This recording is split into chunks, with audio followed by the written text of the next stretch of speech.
오늘은 갑자기 예레미야로 갔어요. 왜 예레미야를 하냐면 내가 너를 안다라고 그 말이 너무나도 위로가 됐는데 그거를 제가 묵상하다가 주님이 나를 안다라고 얘기하지만 모른다고도 얘기할 때가 있는데 이것까지는 우리가 알고 신앙생활해야 되지 않을까. 그래서 오늘 예레미야 1장 5절을 가지고 또 은혜를 나눠보려고 합니다.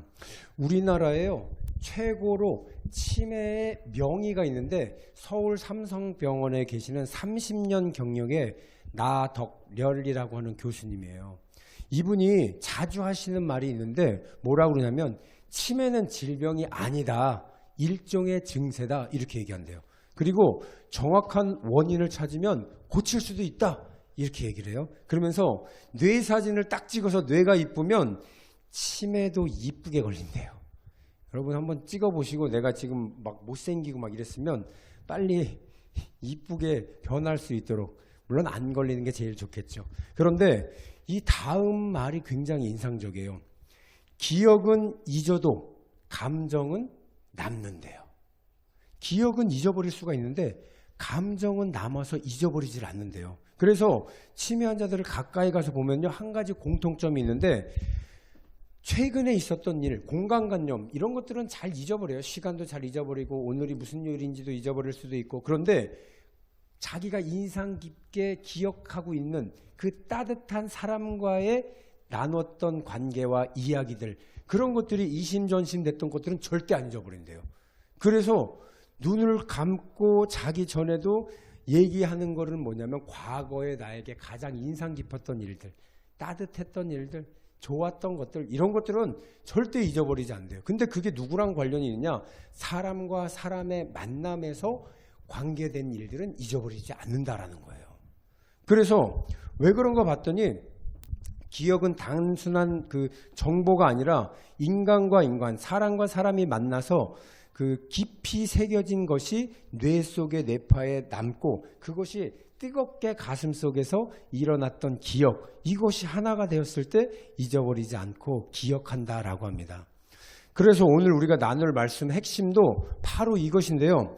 성경에서 하나님이 말씀하시는 내가 너를 안다라는 말은 정보를 기억한다, 네 이름을 기억한다 뭐 이렇게 해도 볼 수 있지만 사실은 너의 따뜻한 마음이 나에게 이심전심 되었던 그것을 내가 기억한다라는 것입니다. 그래서 성경에서 내가 너를 안다라는 말이 있고 내가 도무지 너를 알지 못한다라는 말도 나오는데 어떨 때는 알고 어떨 때는 모르는지 오늘 우리가 말씀을 통해서 한번 알아보려고 하는데요. 자, 안다라고 하는 말은 히브리어 야다래요. 야다, 안다. 야, 다 안다. 야, 다 안다. 이 말 되죠? 야, 다. 이게 히브리어고 안다. 이게 우리나라 말이에요. 그래서 야, 다 안다. 이렇게 기억하세요. 그래서 이 단어는요. 지식으로 아는 것이 아니고 경험으로 아는 것. 그리고 만남을 통해서 알게 되는 그런 것을 이야기한다라는 거예요. 그래서 하나님은 사랑의 행위보다는 만남의 깊이, 이거를 더 중요시 여기고 기억한다라는 거예요. 그래서 여러분들 혹시 하나님 저를 아시나요? 한번 물어보세요. 모르시나요? 아시나요? 아신대요. 아유, 하나님이 네, 할렐루야죠. 근데 간혹 나는 너를 모른다라고 말할 때가 있대요. 이때는 어떤 때인지 오늘 말씀을 통해서 제가 이렇게 좀 알아보도록 하겠습니다. 하나님은요, 첫 번째 뭐냐면 인생의 시작 이전부터 나를 알고 계셨대요. 오늘 본문 말씀이에요. 예레미야 1장 5절 보면은 함께 읽어보겠습니다. 시작. 내가 너를 모태에 짓기 전에 너를 알았고 내가 배에서 나오기 전에 너를 성별하였고, 여기까지 볼게요. 자, 뱃속에서 짓기 전부터 알고 계셨고요. 성별이 생기기 전부터 알고 계셨대요. 그러니까 이게 뭐예요? 야훼, 전능하신 하나님이라는 거예요. 그래서 예레미야가 준비가 되고 하나님을 만났을 때 이 하나님이 예레미야에게 주신 말씀이 아니에요. 예레미야는 나는요 아이라서 말을 할 수가 없어요. 말도 잘 못해요. 이렇게 할 만큼 두려움과 부족함 가운데 있었는데 그때 하나님이 말씀하신 거예요. 내가 나를 알기 전에 나는 너를 이미 알고 있었단다. 이렇게 얘기하시는 거예요. 이런 사람이 성경에서 누가 있냐면 야곱이에요. 야곱을 보면요. 야곱 인생 보세요. 항상 태어났을 때부터 그는 2등의 인생이었어요. 형의 발 뒤꿈치를 잡고 태어난, 요즘 그런 애 하나도 없잖아요. 쌍둥이라고 그래도 어떻게 발 뒤꿈치를 잡고 먼저 나오고 싶어갖고 그래요. 만년 2등의 인생이었고 둘째였고 선택받을 조건이 전혀 없었던, 왜? 장자에게만 축복권이 있었기 때문에. 근데 하나님은요 태어나기도 전에 뭐라고 말씀하시면 창세기 25장 23절에 보면 두 국민이 내 태중에 있구나. 두 민족이 내 복중에서 나뉘니라. 이 족속이 저 족속보다 강하겠고 큰 자가 어린 자를 섬기리라. 큰 자가 에서가 작은 자 야곱을 섬기리라. 이게 뱃속에서부터 하나님이 말씀하신 거예요. 그러니까 야곱이 뭘 잘해갖고 하나님이 야 순서 받고 네가 장자해 이렇게 한 게 아니라 아직도 나지 않았을 때 선과 악을 행하지도 않았을 때 하나님이 먼저 알고 정하셨다라는 거예요. 저는 여러분들이 이렇게 지금 여기 계시지만은 하나님이 이미 여러분들 뱃속에 있을 때부터 야 너는 내 자녀야. 그리고 야 너 딸이야. 너 아들이야. 요거 성별까지도 할 때부터 나는 너를 알고 있었어. 그렇게 말씀하신 줄 믿습니다. 그래서 여러분들 여기 온 거예요. 선풍기 좀 갖다 드려야 될 것 같아요. 그죠? 아니에요. 네. 저는 어저께 33살인데 저한테 뭐라 그러냐면 폐경이 벌써 와갖고 갱년기가 와서 목사님 이거 어떻게 해야 돼요? 그래서 우와 그건 나도 모르니까 산부인과 가서 물어봐야죠 그랬어요. 그죠? 어떻게 알아요? 근데 그러니까는 아니 33살인데 벌써 그렇게 되면 어떡하냐. 요즘은 진짜 빨리 오죠. 그거 어떻게 해야 되냐고요. 그래서 제가 막 기도했어요. 하나님 이제 아이는 더 이상 못 난대요. 낳고 싶어도 못 나는데 이 사람이 이 얘기를 제가 하려고 그런 게 아닌데 더워서 얘기해드리는데 그분이 어저께 전화 와서 기도해달라는 게 바로 그거예요. 자기가 결혼을 했는데 이혼을 했어요. 왜 그러냐면 아이를 못 낳아서. 시험관 수술 이거를 계속 한 7년을 해다가 안 돼갖고 서로 갈라섰는데 이분이 전화가 와갖고 목사님 저 이제는요 여기 백석대학교 아니다 장신대에서 상담 공부를 하고 그리고 저는 그 목회자 되시는 분인데 사별을 해서 그분하고 결혼을 했대요. 다시 재혼을 했대요. 5살, 7살짜리를 키우고 정말 육아를 잘하고 있다고. 그래서 그럼 둘이나 그냥 마음으로 낳은 아이가 2명이나 되니까 하나님이 이제 그만 나라고 그렇게 하시나 봐요. 아이 잘 키우시라고. 그리고 2년 있으면 이제 개척을 하실 거라고 얘기를 하셔서 그러면 사모님 되시기 전에 열심히 공부도 잘 마치고 그래서 기도 한번 해드리고 그랬는데 그분이 목사님 저 엄청 맨날 더워요 막 그런 얘기를 하시더라고. 그래서 제가 이렇게 똑같아요. 그죠? 네, 갱년기. 아유 그래도 제때 오신 게 얼마나 감사해요. 네 그렇습니다. 그래서 제가 이 얘기를 하다가 지금 넘어갔는데 야곱 같은 경우에는 벌써 뱃속에서 하나님이 이미 네가 큰 자가 되겠다고 정해놨다라는 거예요. 그래서 우리 모습도 여러분 스스로 판단하지 말라라는 거예요. 지금 조금 안 되고 내가 좀 잘 모르고 또 앞으로 해야 될 앞길이 막막하고 하나님은 이미 태어나기 전부터 너를 복받을 자로 하나님이 정해놨다라고 말씀하십니다. 그 믿음 가지고 출발선 이전에서 먼저 결정하셨고 조건이 아무리 좋던 하나님이 먼저 결정을 해놓으셨고 실패가 있더라도 그 전에 하나님이 성공을 먼저 결정해놨으니 그 마음을 믿음으로써 믿고 출발하시기를 주님의 이름으로 축원드립니다. 두 번째는 뭐냐면요. 하나님이 나를 아시는데 어떻게 하시냐면 살펴보시면서 하신대요. 시편 139편 1편 보시면은 여호와여 주께서 나를 살펴보셨으므로 나를 아시나이다. 이 시편은요. 하늘 위에서 나를 마치 현미경으로 놓고 보는 하나님, 즉 살피시는 하나님, 그거를 지금 의미하고 있는 거예요. 그래서 살펴보셨다라는 말은 히브리어로 하카르라고 하는데 삿삿이 조사한다라는 거예요. 삿삿이 조사한다. 그 원숭이들이 자기 옆에 앉아갖고 이 잡아줄 때 막 샅샅이 막 이렇게 조사해갖고 하나씩 콕콕 죽이잖아요. 아우, 예전에 우리 선영이가 6학년 때 얘가 머리를 감으면은 그냥 바로 자는 거예요. 어느 날 봤더니 머리를 막 긁는데 내가 찬빗을 거기 갖다가 머리를 싹 비켰더니 뭐가 후두둑 떨어지는데 석회가 막, 우와. 왜? 10년 전이지, 10년 전. 지금이니까 얘기하는 거지 내가 근방이었으면 창피해서 얘기도 못했을 거야. 그래갖고 저 어렸을 때는 머리 막 씨름하고 그러면은 막 이렇게 대갖고 오면 엄마가 이렇게 막 이렇게 빗어주면은 막 이도 나오고 석회 나왔잖아요. 와, 그거를 21세기에 내가 또 한 번 해봤다니까요. 이야, 이거를 했더니 막 떨어지는데 그래서 절대 머리 감고 그냥 자지 말라는 거지. 그쵸? 말리고 자야죠. 걔는 그냥 잤더니 여기서 막 동물들을 키우더라고. 아이고, 엄청나요, 그때. 그때 제가 다 잡아주고 그거 잡는 재미가 얼마나 있었는지 또 와봐. 머리가 길잖아요. 그럼 맨날 잡아당기는 거예요, 그냥. 스트레이트 파마를 그냥. 그때 다 해나갔고 지금도 찰랑찰랑. 그래갖고, 야, 살피시는 하나님, 우리를 그렇게 살피신다라는 거예요. 그래서 창세기, 저번에 우리 그 누구의 부흥회 때 길 목사님이 그랬잖아요. 하갈이란 여인이 있었는데 아브라함의 첩으로 들어갔다가 임신을 해갖고서는 이스마엘을 임신을 했는데 여주인을 멸시를 하니까는 주인이 어이구 이거 봐라 임신했다고 너는 조선시대로 얘기하면 씨바진데 네가 어떻게 주인을 능멸을 해? 그래갖고 나가 그랬더니 나갔는데 죽을 것 같잖아요. 하나님 나는 죽겠습니다. 그랬는데 거기서 창세기 거기서 21장 19절에서 하나님의 하갈의 눈을 밝히셨으므로 샘물을 보고 가서 가죽 부대에 물을 채워다가 그 아이에게 마시게 하였더라. 이건 두 번째고요. 첫 번째는 나를 살피시는 하나님이라는 고백이 나와요. 그리고 나서 다시 들어갔다가 이스마엘을 키웠는데 이스마엘이 한 17살 됐을 때 야곱을 자기보다 나이가 어리다고 막 구박하고 막 때리고 그러니까는 나가! 그래갖고 또 나가잖아요. 그때 이 얘기를 한 거예요. 하나님 내가 어디로 갑니까?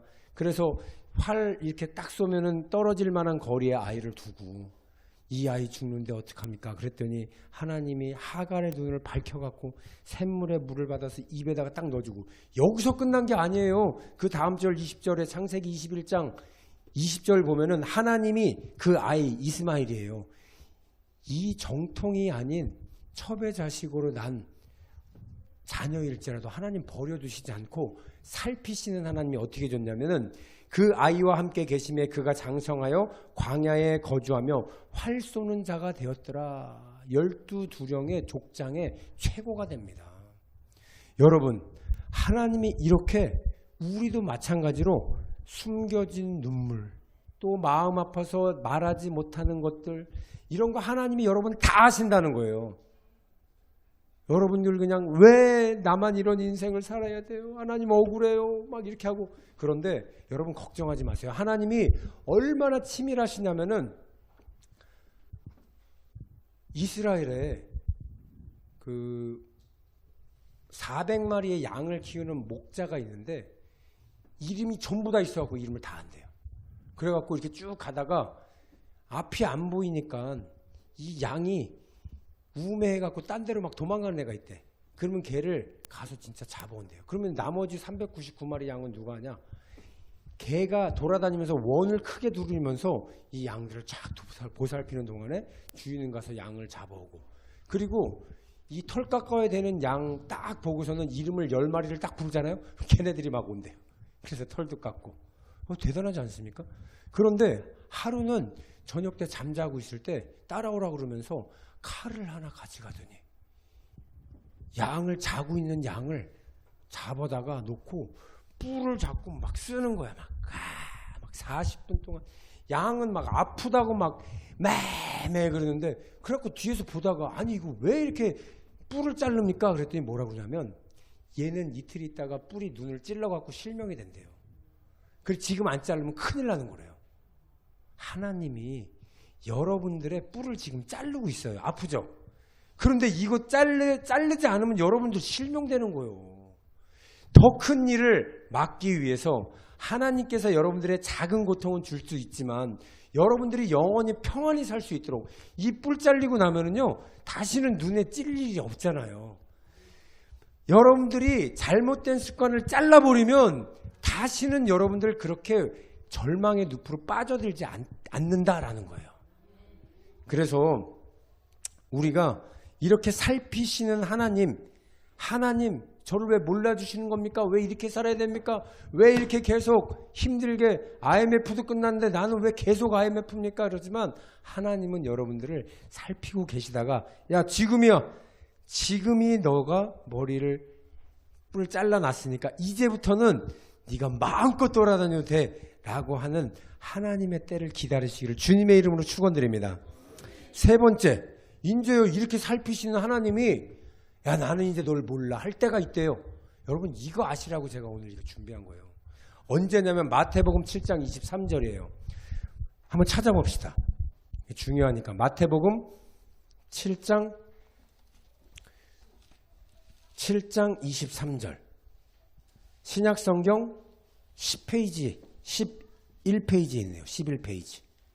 마태복음 7장 23절. 하나님이 언제 나를 모른다고 하시는지 뱃속부터 하시고 그리고 살피시는 하나님이 막 현미경으로 막 이를 찾듯이 아시는 하나님이 아니 왜 갑자기 나를 모르신다고 할까? 우리 다 같이 마태복음 7장 신약성경 뒤쪽이죠. 뒤쪽. 중간이에요. 딱 중간. 그냥 딱 중간을 피면은 7장 23절 찾으셨나요? 못 찾으신 분? 네. 찾아주세요. 이거 같이 읽어야 돼요. 마태복음 7장 23절. 네. 거기 마라고 써 있어요. 사투리로 마. 네. 7장 23절. 자, 함께 큰 소리를 읽어보겠습니다. 시작.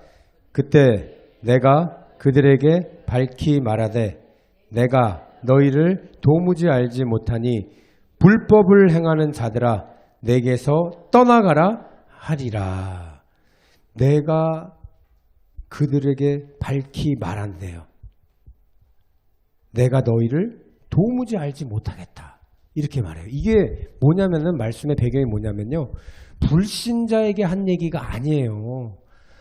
우리처럼 예수님의 이름을 영접하고 신앙생활을 잘하고 있는 사람들에게 하나님께서 야, 너 내 이름 팔아가면서 장사하고 그러는 거야. 지금 뭐 하는 거야. 이러면서 이 불법을 행하는 자들아 나는 내가 누군지 알지 못한다 라고 말씀하는 것입니다. 그러니까 완전 앞불사죠. 저와 여러분같이 믿음생활 사랑하는 이렇게 잘하는데 갑자기 하나님이 오더니 야 내가 너를 누군지 알지 모르겠는데? 나 너 몰라. 그러니까 막 나중에 뭐라 그래요? 내가 예수 이름으로 기적을 행하고 또 병든 자도 일으키고 했는데 주님 저를 모르십니까? 그러니까 불법을 행하는 자들아 나가라고 하잖아요. 나가라고. 여러분들 이게 우리 오늘날 우리 믿는 사람들에게 하나님께서 주시는 말씀입니다. 그래서 성경적인 예화를 보면은 누가 있냐면요. 사울이라는 사람이 있어요. 사무엘상 15장 10절 보면은 여호와의 말씀이 사무엘에게 임하니라. 이르시되 내가 사울 왕을 세운 것을 후회하노니 그래요. 그가 돌이켜서 왜 후회하나 봤더니 나를 따르지 아니하며 내 명령을 행하지 아니하였음이라 하신지라. 사무엘이 근심하여 온 밤을 여호와께 부르짖느니라.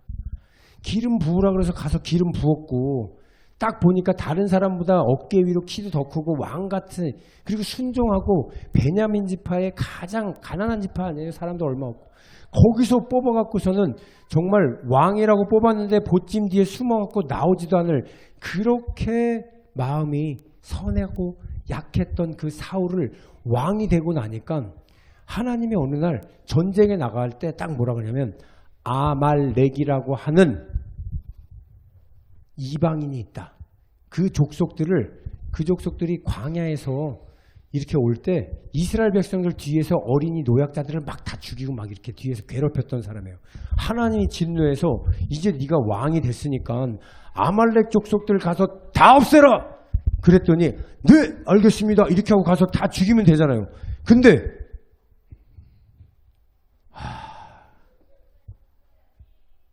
아말렉이라는 그 왕도 그 다음에 거기 있는 동물들도 싹 다 죽여야 되는데 가만히 보니까 살찌고 양들 또 살찐 소들을 싹 잡아다가 막 소리가 나는 거예요. 가서 사물에 봤더니 이 동물은 도대체 무엇입니까? 그랬더니 사울이 뭐라 그러냐면 이 동물은 하나님께 제사 드리려고 내가 빼놓은 거예요. 그때 유명한 말이 나오잖아요. 하나님은 순종이 제사보다 낫다고 말씀하신다. 할렐루야. 여러분 내 멋대로 신앙 하나님이 원하지 않으세요. 언제 하나님이 야 거기 아말렉 가갖고서는 좋은 것들은 남겨서 나한테 제사할 때 써라 이렇게 얘기했어요. 안 그랬어요. 싹 다 죽여라. 다 멸해라. 어린 아이들까지 진멸하라고 그랬어요.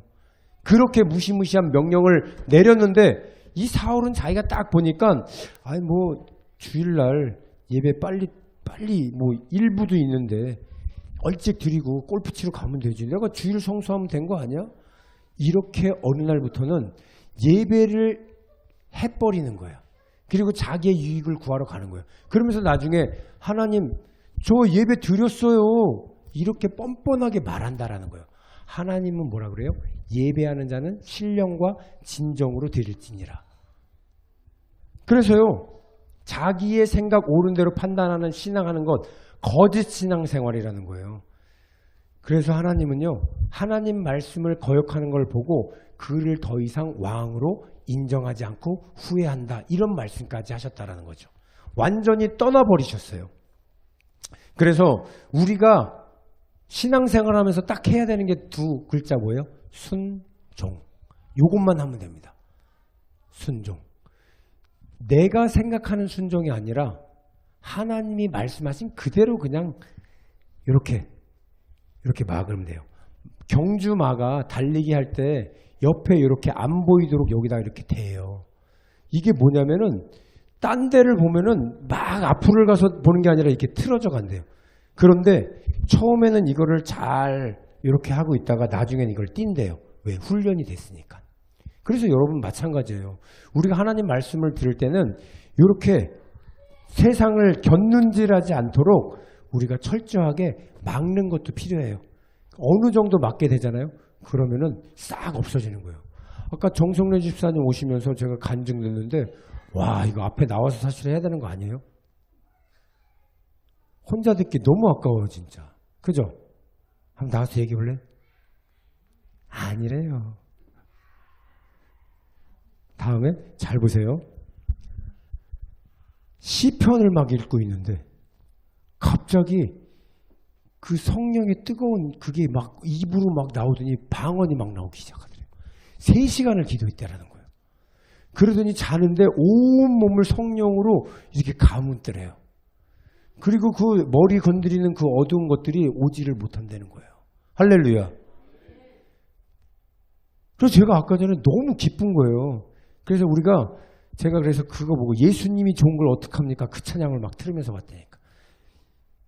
이따 그 찬양 할 거예요, 제가. 그래 바꾸느라고 내가 시간 좀 걸렸는데, 그거 예수님이 얼마나 좋아요. 막, 그냥 성경을 읽는, 그러니까 그거라니까요. 우리가 좋은 게 뭐냐면은, 하나님 말씀을 순종하려면, 말씀을 읽어야 되거든요.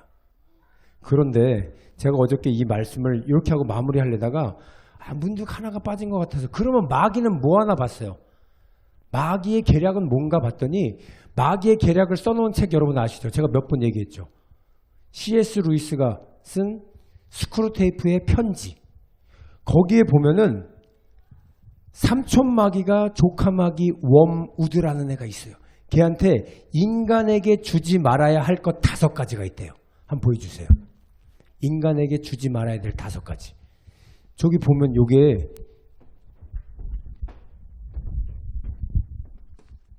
삼촌 마귀, 이게 조카 마귀. 그 위에 올라가 있어. 그러니까 마귀가 삼촌이 조카를 교육시키는 거예요. 근데 첫 번째가 뭐냐? 읽어보죠. 시작. 그렇죠. 깨어있는 현재를 주지 말라라는 거예요. 그래서 과거를 계속 후회하게 만들고 미래를 불안하게 만들어라. 그렇게 얘기하는 거예요. 두 번째 읽어봅시다. 시작. 그렇죠. 죄책감은 주더라도 회개할 수 있는 기회를 주지 말아라 라는 거예요. 사람이 죄를 지으면 죄책감이 생기면서 자학하고 절망해서 스스로 죽음의 늪을 막 빠져 들어가는 거예요. 그런데 회개를 하면 어떻게 돼요? 하나님 앞에 돌아간다. 그러니 회개 못하게 하라. 세 번째 읽어보세요. 시작. 자기 자신을 계속 인식해서 겸손하지 못하게 만들라라는 거예요. 그래서 겸손하면 하나님을 바라보게 되고 교만하게 되면은 자기 자신을 바라본다라는 거예요. 저는 여기서 확 찔리더라고요. 진짜 교만했구나. 제가 너무 교만한 거예요. 부흥회 끝나고 나서 회사에서 이 문자가 왔어요. 그랬는데 이렇게 문자에 참 제가 한 것도 아닌데 지금 제가 2025년도 세스코 전국 1등이래요. 내 스스로 떨림, 아니 하나님, 제가 그래요. 하나님 감사합니다. 이렇게 하고 조용해야 되는데 지나가다가 내가 어떻게 1등이지? 사람들이 일을 안 했지. 그러면서 자꾸 자기 자신을 드러내는 말을 하는 거예요. 우리 애들이나 다 외웠어 아주 그냥. 근데 말하지 말아야 되는데 자꾸 제가 제가 이거 보면서 그거구나. 내 자신을 의식하게 만드는 이걸 하면 안 되구나. 하나님이 하셨는데 왜 자꾸 내가 들어쓰는가. 그래서 마귀는 뭐라고 그러냐면은 이 겸손하게 못하게 만들어라. 그렇게 말하고 있는 것입니다. 뽐내게 만들어라. 네 번째 읽어보겠습니다. 시작. 그렇죠. 복잡하게 만들어서 생각을 많게 해갖고 순종을 늦게 하게 만드는 거야. 거의 못하게. 그래서 교회 나오세요. 그러면 뭐라냐면 저 다 알아요. 제가 이제 나중에 갈게요. 지금은 때가 아닌 것 같아요. 제가 조금 더 고민해 볼게요. 이렇게 말하는 것. 이게 뭐냐면은 계속 복잡하게 만들어서 생각하게 만드는 거예요. 그리고 다섯째가 제일 무서운 건데 읽어봅시다. 시작. 그렇죠. 신앙생활, 교회 가는 거 그냥 내버려둬. 가게 만들어. 그런데 성경을 못 읽게 해라 그러는 거예요. 하나님하고 가까워지지 못하게 해라. 아니 교회 가면은 그냥 앉아있다가 오는 거 이거 괜찮아. 별 생각 다 하고 앉아있어. 은혜 받을 경우도 있겠지. 그런데 그가 말씀을 읽게 되면 하나님과 교제하니까 말씀에서 멀게 해라. 우리가요 지금 성경 일독하게 하고 있죠. 여러분 진짜 이거 잘하고 있는 거예요. 저도 막 밀리면은 막 5장, 6장 이렇게 계속 읽어가는데 읽을 때마다 하나님이 그 몸에 둘러주는 거 있죠. 전신갑주를 막 입혀주는 느낌이 있죠. 그래서 막 그게요 처음에는 한 겹줄로 막 이렇게 익혀주는 것 같지만 점점 지나면 지날수록 이게 내 배처럼 이렇게 두꺼워져. 이렇게 믿음도. 그래갖고 단단해지면은요 들어오고 싶어도 못 들어오는 거예요. 말씀이 나에게 딱 서져 있는데 7귀신이 한 귀신이 나갔는데 저기 들어가자. 7명을 데리고 들어온대잖아. 그런데 말씀이 없으면 쑥 들어가는 거예요. 그래서 여러분들 말씀 반드시 읽으시고 매일같이 읽으셔서 하나님의 은혜 가운데 사시기를 주님의 이름으로 축원드립니다. 그래서 여러분들 제가 이 실화로 들은 그 간증이에요. 들어보세요. 집사님인데 딸하고 차를 타고 가고 있었어요. 교통사고가 딱 났는데 눈을 딱 떠보니까 딸은 갑자기 천사들이 막 와서 이 딸을 데리고 가더래요. 근데 아무리 보고 있어도 천사들이 자기는 데려오지를 않더래. 가만히 있다가 다시 이렇게 보니까 갑자기 법원이야, 법원. 그래서 재판관 밑에 자기가 딱 무릎 꿇고 있더래요. 그런데 이렇게 쳐다보니까 하나님이 재판장인 거예요. 그러더니 하나님한테 저는요 왜 딸처럼 저기 못 올라가냐고 물어봤더니 너는 내 말을 잘 안 들었잖아. 그러니까 무슨 소리 하냐고. 나 교회도 나가고 성가대에서도 열심히 봉사했어요. 그러니까 하나님이 뭐라고 하냐면 너는 나한테 맨날 너의 뭐를 해달라고 기도하면서 하소연이나 했지 내가 너한테 준 말씀을 네가 읽은 적이 있냐. 그대로 네가 순종하며 살아본 적이 있냐. 아무 말도 못하고 있었대요. 그러면서 그래서 네가 못 가는 거다. 그랬더니 안 돼. 막 이랬는데 눈을 딱 떴는데 중환자실에 이렇게 둘러놓여 있더래요. 이렇게 둘러보니까 딸이 진짜 없어. 이 사람이 태어나고 나서 나도 딸이 있는 곳으로 가야 되겠다라고 생각해서 하나님 저에게도 말씀해 주세요 그랬는데 가만히 언제 나에게 말씀해 주시나 봤더니 얘기를 안 해주시더래. 근데 언제 얘기해 주시냐면 성경을 딱 읽은 순간 하나님이 훅 하고 말씀을 하시더래요. 그 다음부터 이 사람이 성경을 읽기 시작하고 하나님과 인격적인 교제가 시작이 돼서 자기 딸이 있는 대로 나도 이제 갈 수 있겠다. 그렇게 확신하고 살았다라는 거예요. 그런 확신에 대한 그런 이야기를 하는데 여러분 요한계시록 3장 20절 펴봐요. 요한계시록 마지막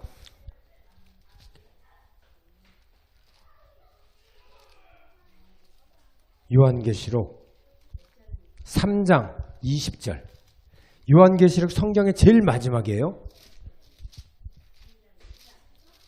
신약 요한계시록 3장 20절 402페이지. 네. 자, 찾으셨나요? 요한계시록 3장 20절.